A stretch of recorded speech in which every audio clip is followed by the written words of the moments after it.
Olá! Nesse vídeo nós vamos falar um pouco sobre o condicionamento de ordem superior. Ele também acontece depois do condicionamento pavloviano.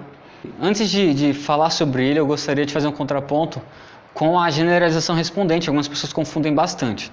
Então a generalização é quando eu tenho um estímulo já condicionado, ou seja, já passou por um processo de condicionamento pavloviano, e esse estímulo condicionado possui semelhanças físicas com outros estímulos que não foram condicionados, e eu emito a mesma resposta diante de outros estímulos, só com base na semelhança física. Isso é a generalização respondente.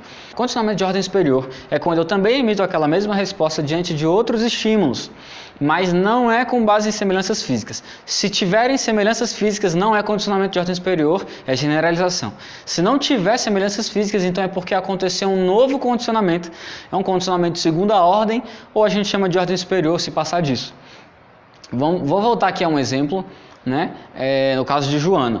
Joana teve a sua primeira relação com seu namorado na noite anterior. Ouça o caso. Naquela noite, o namorado dela estava usando um perfume novo, tá?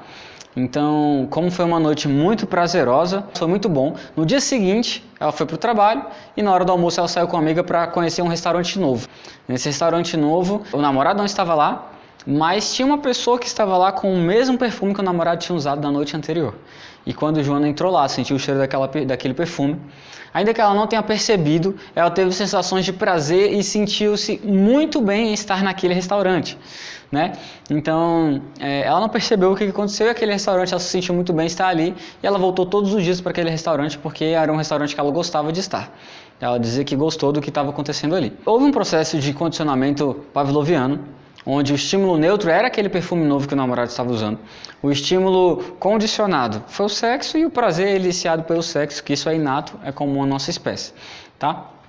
Aí quando ela foi para o restaurante no dia seguinte, então Joana teve ali o que a gente chama de um condicionamento de ordem superior. O restaurante ele não tem nenhuma semelhança física com o que aconteceu na noite anterior com Joana, mas o perfume estava lá presente, tá? Era exatamente o mesmo perfume.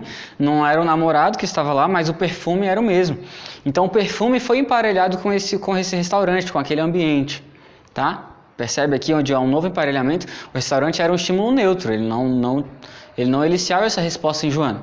Mas como tinha um perfume que estava ali, o perfume tinha sido condicionado na noite anterior a eliciar respostas prazerosas, e isso aconteceu dentro do restaurante. Então o restaurante é um estímulo neutro que foi emparelhado com esse estímulo condicionado que era o perfume. E agora o restaurante passa a eliciar sensações de prazer. É óbvio que há uma queda na magnitude dessa resposta. Sentir o perfume não é tão prazeroso quanto fazer sexo com o namorado.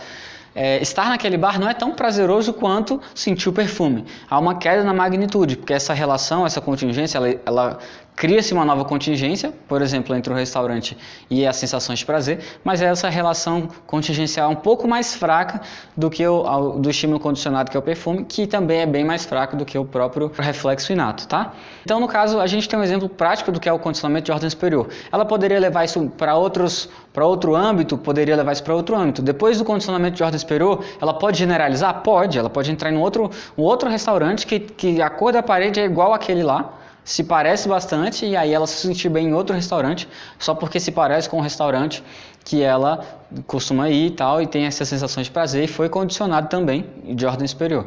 Ela poderia condicionar mais uma vez, ter outro condicionamento de ordem superior?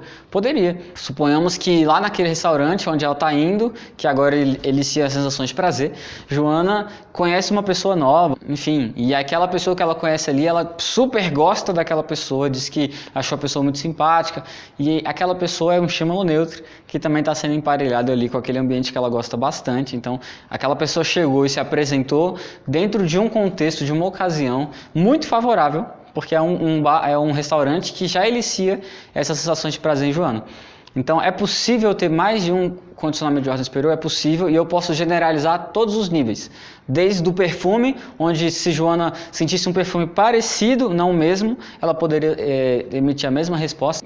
Ou o condicionamento de ordem superior, no caso do restaurante, poderia generalizar o restaurante? Poderia. Ela poderia ter outro condicionamento com outra pessoa? Poderia. Poderia generalizar esse outro condicionamento? Pode sim, se ela conhecer uma pessoa parecida, enfim. Então eu queria deixar essa parte aí do nosso estudo, né? Condicionamento de ordem superior pode ser aplicado dessa forma, podem ter outros exemplos, e eu espero que tenha ficado claro para você, que você tenha entendido, e nós nos vemos no próximo vídeo.